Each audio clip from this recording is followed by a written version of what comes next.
चलिए दोस्तों, कैसे आप सब। हमारी लूसेंट की सीरीज चल रही है, उसका हमारा 75 क्वेश्चन 75 क्वेश्चन तक कंप्लीट हो चुका है और हम आज उसके आगे क्वेश्चंस करेंगे। ठीक है गाइज़, हमने अभी तक इस वीडियो के 3 पार्ट बना दिए हैं। ठीक है गाइज़, कितने पार्ट? 3 पार्ट। और हमारी जो लूसेंट की बुक है, ये हमारी, आप जानते हैं, इसमें बहुत सारे क्वेश्चन है, इसलिए हम इसको 30 दिन में कंप्लीट करने का टारगेट रख चुके हैं और ये हम कंप्लीट करेंगे। चलिए अब हम अपने चलते हैं अगले क्वेश्चन पर। 76 क्वेश्चन से स्टार्ट करेंगे हम आज।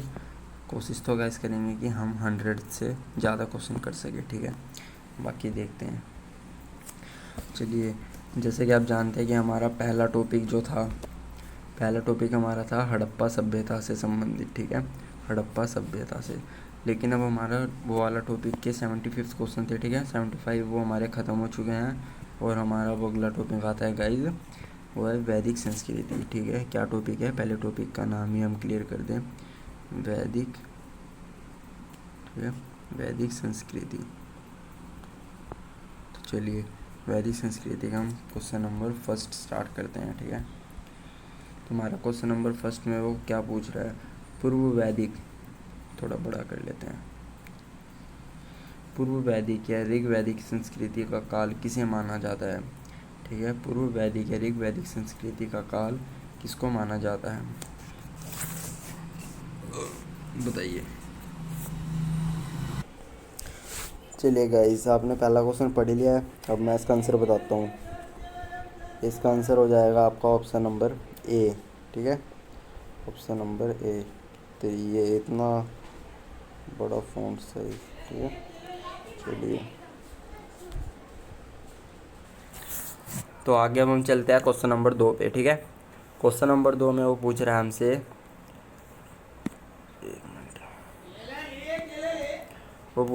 क्वेश्चन नंबर 2 में कि उत्तर वैदिक संस्कृति का काल किसे माना जाता है? उत्तर वैदिक संस्कृति का काल किसे माना जाता है? ठीक है, तो इसका आंसर हमारा हो जाएगा ऑप्शन नंबर बी, 1000 ईस्वी पूर्व से 600 ईस्वी पूर्व तक। चलिए क्वेश्चन नंबर 3 पर। क्वेश्चन नंबर 3 में वो हमसे पूछ रहा है, आर्य शब्द का शाब्दिक अर्थ है। आर्य शब्द का शाब्दिक अर्थ क्या है? ठीक है, तो आर्य शब्द का शाब्दिक अर्थ क्या है? हमारा ऑप्शन नंबर बी, श्रेष्ठ या कुलीन। ठीक है, क्वेश्चन नंबर 4 पर। गाइस, आज हमें 50 क्वेश्चन कंप्लीट करने हैं। ठीक है, 50 क्वेश्चन। और वीडियो मैं ज़्यादा लंबी नहीं होने दूंगा, सिर्फ 20 मिनट की वीडियो या 20 मिनट के आसपास की वीडियो ही बनाऊंगा मैं। ठीक है गाइस, चलिए, ताकि आपका भी टाइम बचा रहे और आपको बोरियत भी ना फील हो। ठीक है, चलिए, प्रारंभिक कार्यों के बारे में निम्न कथनों में से कौन सा कथन गलत है, सही नहीं है, मतलब कि गलत है? तो ये हो जाएगा हमारा ऑप्शन नंबर बी। ठीक है, वे संस्कृत बोलने वाले थे, वे कई झुंडों में भारत पहुँचे, वे मुख्यतः नगरों में निवास करते थे। ये तीनों हमारे हो जाएंगे ऑप्शन नंबर करेक्ट। तो आइए अब हम चलते हैं अपने ऑप्शन नंबर 5 पर। क्वेश्चन नंबर 5 पर ये कह रहा है कि इनमें से किस फसल का ज्ञान वैदिक काल के लोगों को नहीं था? ठीक है, तो इसका आंसर हो जाएगा ऑप्शन नंबर, 1 मिनट का, इस गेहूँ नहीं है इसका हो जाएगा ऑप्शन नंबर हमारा डी। ठीक है, तंबाकू। चलिए क्वेश्चन नंबर 6 पर चलते हैं। तो क्वेश्चन नंबर 6 में वो पूछ रहा है हमसे, उत्तर वैदिक काल के वेद विरोधी और ब्राह्मण विरोधी धार्मिक अध्यापकों को किस नाम से जाना जाता था? ठीक है, जो हमारे वेद के विरोधी होते थे, जो हमारे वेद होते थे, ठीक है, उनके विरोधी जो होते थे उनको, और जो ब्राह्मणों के विरोधी होते थे, हमारे पंडित हो गए, हमारे ब्राह्मण देवता हो गए, ठीक है, जो उनके विरोधी होते थे, धार्मिक अध्यापकों को किस नाम से जाना जाता था? तो गाइस, उनको जाना जाता था श्रमण के नाम से। ठीक है, आइए अब हम चलते हैं अपने क्वेश्चन नंबर 7 पर। क्वेश्चन नंबर 7 में वो हमसे पूछ रहा है, वैदिक गणित का महत्वपूर्ण अंग है। वैदिक गणित का महत्वपूर्ण अंग है, क्या है, बताइए। वैदिक गणित का महत्वपूर्ण अंग क्या है? तो इसका गाइस हो जाएगा ऑप्शन नंबर सुलभ सूत्र। थोड़ा बड़ा कर लेते हैं। ठीक है, सूत्र। चलिए अगले क्वेश्चन पे। अगला क्वेश्चन हमारा है 8th, ठीक है। कौन सा क्वेश्चन है हमारा 8th? किस वेद में प्राचीन वैदिक युग की संस्कृति के बारे में सूचना दी गई है? कौन से वेद में हमारी जो प्राचीन वैदिक युग है उसकी संस्कृति के बारे में सूचना दी गई है, बताइए। तो हमारा ऑप्शन नंबर ए ऋग्वेद, ठीक है। ऋग्वेद में ये सूचना दी गई है। क्वेश्चन नंबर 9 पे चलते हैं गाइस। क्वेश्चन नंबर 9 में वो पूछ रहा है निम्नलिखित में से उत्तर वैदिक काल में लिखे गए ग्रंथों का सही क्रम कौन सा है? मतलब वो पूछ रहा है कि उत्तर वैदिक काल के अंतर्गत, एक मिनट, उत्तर वैदिक काल में हमारा जो पहला ग्रंथ था वो कौन सा था, और उसके बाद दूसरा कौन सा था, तीसरा कौन सा था, चौथा कौन सा था, ठीक है।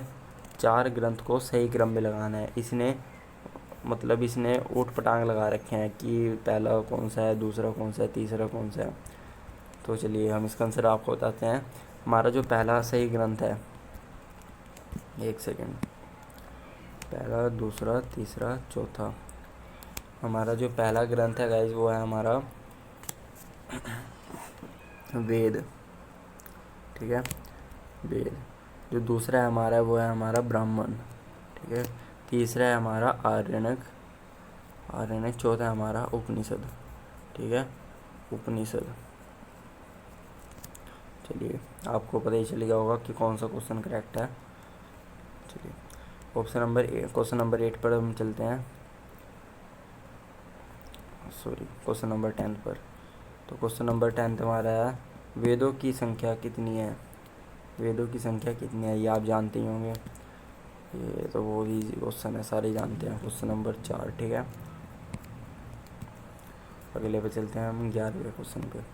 क्वेश्चन नंबर 11 में हमसे पूछ रहा है कौन से 3 वेद, ठीक है, 4 नहीं सिर्फ 3 वेद पूछे हैं, संयुक्त रूप से त्रिय या वेद त्रिय कहलाते हैं, त्रिय या वेद त्रिय कहलाते हैं, ठीक है। कौन से 3 वेद हैं जो त्रिय या वेद त्रिय कहलाते हैं? गाइस बस इसके अंदर एक वेद नहीं आता है हमारा, ठीक है। एक हमारा अर्थवेद होता है, ये जो त्रिय है, एक सेकेंड, ये जो त्रिय है, त्रिय के अंदर हमारा एक वेद नहीं आता, वो हमारा होता है अर्थवेद, ठीक है। तो हमारा ऑप्शन नंबर 1 करेक्ट है, ऋग्वेद, यजुर्वेद और सामवेद। चलिए भारत के राज्य चिन्ह में प्रयुक्त होने वाले शब्द सत्यमेव जयते किस उपनिषद से लिए गए हैं? ये भी आपने बहुत सुना होगा, ठीक है। सत्यमेव जयते जानते हैं, ये हमारा एक तरह से राष्ट्रीय शब्द कह देते हैं, राज्य चिन्ह में प्रयुक्त होता है। राज्य चिन्ह हमारा क्या है? राज्य चिन्ह बताइएगा, इस राज्य चिन्ह क्या है हमारा? राज्य चिन्ह है हमारा अशोक स्तंभ, ठीक है, अशोक स्तंभ, समझ गए होंगे आप। तो इसका आंसर आप हमें मुझे कमेंट में बताइए, ठीक है। इसका आंसर 12th का कमेंट में बताइए। चलिए क्वेश्चन नंबर 13 पे चलते हैं। ऋग वैदिक आर्यों का मुख्य व्यवसाय क्या था? तो इनका मुख्य व्यवसाय क्या था? पशुपालन। इनका मुख्य व्यवसाय पशुपालन था, ठीक है। क्वेश्चन नंबर 14 पे चलते हैं। क्वेश्चन नंबर 14 में हमसे पूछ रहा है भारतीय संगीत का आदि ग्रंथ कहा जाता है? किसे कहा जाता है? सामवेद को, ठीक है। किसे कहा जाता है गाइस? सामवेद को। मैं आशा करता हूँ कि आपने उस क्वेश्चन का आंसर अभी तक कमेंट कर दिया होगा, ठीक है। तो 15वें क्वेश्चन में क्या पूछ रहे हो? प्रथम विधि निर्माता कौन है? विधि निर्माता कौन है बताइए। विधि निर्माता कौन है हमारे? मनु, जिसको पृथ्वी का पहला मनुष्य भी कहा जाता है, ठीक है। 16 में वो पूछ रहा है कृष्ण भक्ति का प्रथम प्रधान ग्रंथ कौन सा था? ठीक है, तो वो हमारा था श्रीमद् भगवत गीता। क्या था? श्रीमद् भागवत गीता, जो कि कृष्ण ने किसको उपदेश दिया था? कृष्ण ने उपदेश दिया था अर्जुन को, अर्जुन से संबंधित है, ठीक है, अर्जुन को उपदेश दिया था। चलिए 17वां क्वेश्चन है हमारा ऋग्वेद में संपत्ति का प्रमुख रूप क्या है? ऋग्वेद में संपत्ति का प्रमुख रूप क्या है? ऑप्शन नंबर इसका हो जाएगा हमारा ऑप्शन नंबर गोधन, option number A option number A गोधन। ठीक है, चलिए 18 पे वो पूछ रहा है ऋग्वेद के किस मंडल में शूद्र का उल्लेख पहली बार मिलता है। कौन से मंडल में मिलता है, ऋग्वेद के किस मंडल। मैं आपको गाइस बता देता हूँ कि ये मंडल जो है, मंडल ये बहुत ही इम्पोर्टेंट होते हैं। ठीक है, ये हर एग्ज़ाम में, खासकर जो बड़े एग्ज़ाम होते हैं जैसे कि रेलवे हो गया या फिर यूपीएससी के एग्ज़ाम्स हो गए, एसएससी के एग्ज़ाम हो गए। ठीक है, इन एग्ज़ाम में ये ज़्यादातर पूछे जाते हैं मंडल वाले क्वेश्चन। ठीक है, तो ये आप पढ़ लेना, या मैं इसके लिए एक सेपरेट वीडियो बना दूंगा अगर आप कमेंट करें। ठीक है, अगर आप कमेंट करें तो मैं इसके ऊपर एक सेपरेट वीडियो बना दूंगा। चलिए इसका आंसर जानते हैं। इसका आंसर है हमारा 10वें मंडल में। क्या है हमारा 10वें मंडल में। चलिए क्वेश्चन नंबर अब 19 पे आते हैं हम। क्वेश्चन नंबर 19 में वो हमसे पूछ रहा है पुराणों की संख्या कितनी है। पुराणों की संख्या कितनी है, तो ये आप जानते होंगे हमारे 18 पुराण हैं। ठीक है, आइए 20 पे वैदिक धर्म का मुख्य लक्षण इनमें से किसकी उपासना है। ठीक है, वैदिक धर्म में पूछ रहा है। ठीक है, वैदिक में किसकी उपासना था, उनका प्रमुख उद्देश्य। ठीक है, प्रकृति की। आइए 21 नंबर पे चलते हैं। 21 नंबर में वो हमसे पूछ रहा है किस देवता के लिए ऋग्वेद में पुरंदर शब्द का उपयोग किया गया है। पुरंदर शब्द का उपयोग हमारा किया गया है वर्षा के देवता, यानी कि जो कि बरसात कराते हैं, हमारे इंद्र देवता। चलिए अगले पे 22 सुलभ सूत्र किस विषय से संबंधित पुस्तक है। सुलभ, ठीक है, सुलभ ये काफ़ी इम्पोर्टेंट है, याद रख लेना सुलभ। ठीक है, ऑप्शन नंबर ए ज्यामिति। ठीक है, आइए अगले पे चलते हैं हम क्वेश्चन नंबर 23 में। एक minute, question number 23। Question number 23 में वो पूछ रहा है आर्य भारत में कहाँ से आए थे। ठीक है, वो पूछ रहा है आर्य भारत में कहाँ से आए थे और सर्वप्रथम कहाँ पर बसे थे। इसका आंसर हो जाएगा ऑप्शन नंबर सी पंजाब। ठीक है, पंजाब। चलिए अगले क्वेश्चन पे। अगला क्वेश्चन हमारा सूचीबद्ध है, मतलब कि हमें वेद और यज्ञकर्ता, जो उनके यज्ञकर्ता थे, उनको सुमेलित करना है। ठीक है, तो करते हैं। आइए, तो हमारा जो ऋग्वेद है उसका यज्ञकर्ता कौन है, ऋग्वेद का यज्ञकर्ता कौन है। ठीक है, तो वो है हमारा होत्र। ठीक है, और यजुर्वेद का यज्ञकर्ता कौन है हमारा, यजुर्वेद का हमारा यज्ञकर्ता है अद्यवर्तु। बस आप ये देख लीजिए कि ए का पहला है, बी का दूसरा है, सी का तीसरा है, और ठीक है। Question number 26। क्वेश्चन नंबर 26 में क्या आएगा, वेदों का अपौरुषेय क्यों कहा गया है। वेदों को अपौरुषेय, ठीक है, ये जो शब्द है अपौरुषेय क्यों कहा गया है, इसकी बात कर रहे हैं। क्योंकि वेदों की रचना देवताओं द्वारा की गई है, क्योंकि वेदों की रचना पुरुषों द्वारा। हाँ गाइस, इसका आंसर हमारा हो जाएगा ये वाला। ठीक है, वेदों की रचना देवताओं द्वारा की गई है। चलिए 27 वैशेषिक दर्शन के प्रतिपादक हैं। वैशेषिक दर्शन के प्रतिपादक हैं कौन है, बताइए। वैशेषिक दर्शन के प्रतिपादक हैं, तो इसका आ जाएगा उलुक कनद। क्या आ जाएगा, उलुक कनद। अगला क्वेश्चन आइए 28। वो पूछ रहा है हमसे इस क्वेश्चन में मीमांसा या पूर्व मीमांसा दर्शन के प्रतिपादक हैं। मीमांसा या पूर्व मीमांसा दर्शन के प्रतिपादक हैं, बताइए। तो हो जाएगा हमारा ऑप्शन नंबर ए जेमिनी।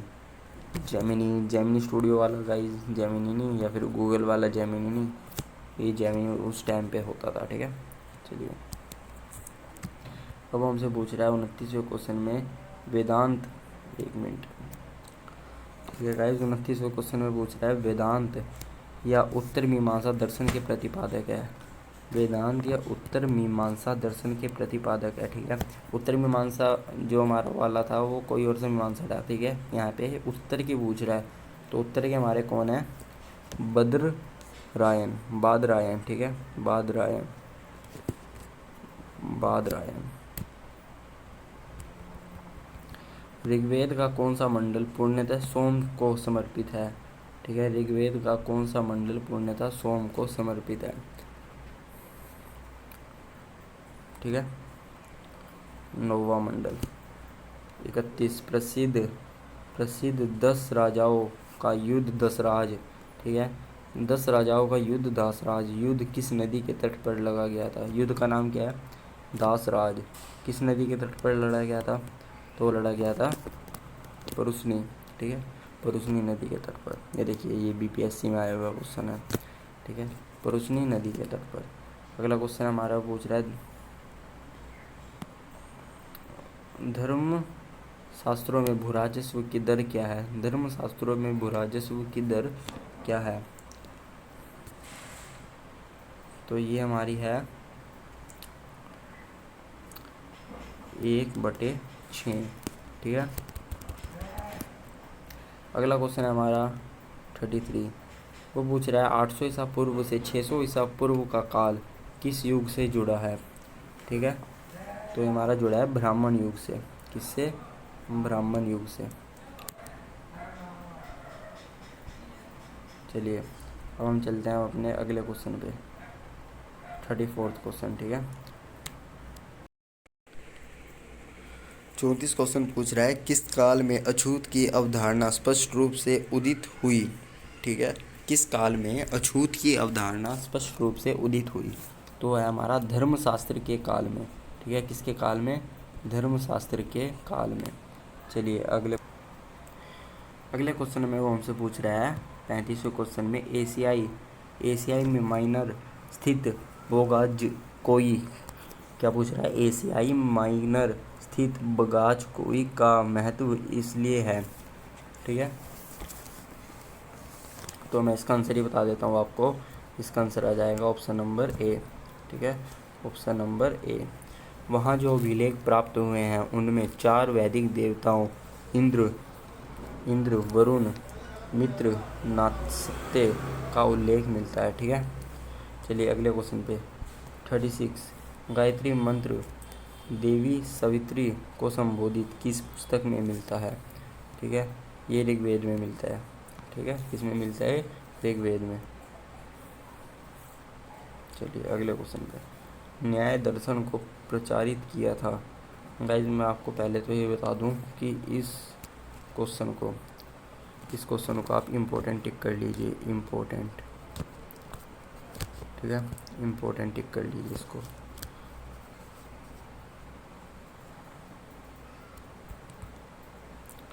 चलिए, ठीक है, क्वेश्चन नंबर 37 में वो क्या पूछ रहा है? न्याय दर्शन को प्रचारित किया था न्याय दर्शन को प्रचारित किया था गौतम बुद्ध ने। ठीक है, इसने गौतम ने। 38। प्राचीन भारत में निष्क से जाने जाते हैं। प्राचीन भारत में निष्क से कौन जाने जाते हैं? स्वर्ण आभूषण। ठीक है, स्वर्ण आभूषण। योग दर्शन के प्रतिपादक हैं। योग दर्शन के प्रतिपादक हैं। ठीक है, कौन है? हमारे पंतजलि जी। योग दर्शन के प्रतिपादक है हमारे पंतजलि। ठीक है, वो पूछ रहा है 40। उपनिषद पुस्तकें हैं। उपनिषद पुस्तकें हैं डी। ठीक है, दर्शन पर आधारित। यूपीपीएससी में पूछा गया क्वेश्चन है दर्शन पर आधारित।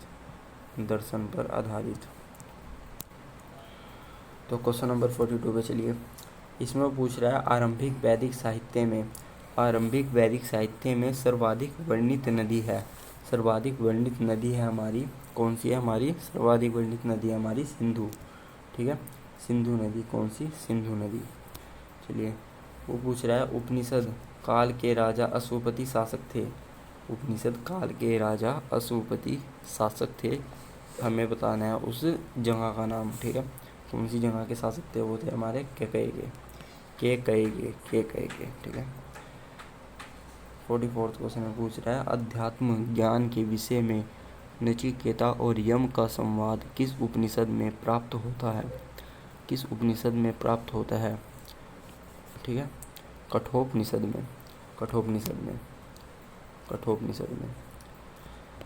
45 में पूछ रहा है वैदिक नदी कुबा या फिर काबुल का स्थान कहाँ निर्धारित होना चाहिए? वैदिक नदी कुबा का स्थान कहाँ पर निर्धारित होना चाहिए? ठीक है, 1 मिनट। अफगानिस्तान में। 46 में वो पूछ रहा है हमारा कपिल मुनि द्वारा प्रतिपादित दार्शनिक प्रणाली है। कपिल मुनि द्वारा प्रतिपादित दार्शनिक प्रणाली है, बताइए। सांख्य दर्शन। ठीक है, सांख्य दर्शन कौन सी प्रणाली है? सांख्य दर्शन। 47 में वो पूछ रहा है भारत के किस स्थल की खुदाई से लौह धातु के प्रचलन के प्राचीनतम प्रमाण मिलते हैं? किसके मिलते हैं? अंतरखिजेड़ा, अंतरजी खेड़ा। ठीक है, अंतरजी खेड़ा। 48वें क्वेश्चन पर हम चलेंगे। 48 क्वेश्चन में पूछ रहा है निम्नलिखित में से किसका संकलन ऋग्वेद पर आधारित है? ऋग्वेद पर आधारित है। सामवेद। ठीक है, सामवेद। तो हमारे 2 क्वेश्चन बचे हैं गाइस, हमारे 2 क्वेश्चन बचे हैं। निम्नांकित में कौन प्रस्थानत्रय में शामिल नहीं है? निम्नांकित में कौन प्रस्थानत्रय में शामिल नहीं है? भागवत। ठीक है, भागवत। ये अगले क्वेश्चन पे चलते हैं। क्रम का सिद्धांत संबंधित है। क्रम का सिद्धांत संबंधित है, किससे संबंधित है? क्रम का सिद्धांत मीमांसा से। किससे? मीमांसा से। किससे? मीमांसा से। ठीक है, चलिए आज के हमारे आज के गाइस हमारे 50 क्वेश्चन कंप्लीट होते हैं। ठीक है, 50 क्वेश्चन हमारे कंप्लीट होते हैं। मिलते हैं हम अगली वीडियो में। अगर आपको वीडियो इम्पोर्टेंट लगी हो, मैं जानता हूँ ये आपके भविष्य में या फिर फ्यूचर में बहुत ही काम आएगी, इसलिए आप इस चैनल को सब्सक्राइब करके रखना। अगली आने वाली सभी वीडियो देखना ताकि आपकी लॉजेंट की सीरीज़ बिल्कुल स्मूथ तरीके से धीरे धीरे कंप्लीट हो जाए और आपको पता भी ना लगे। ठीक है, स्मूथली कंप्लीट होगी आपकी सीरीज़। थैंक यू, लाइक करें।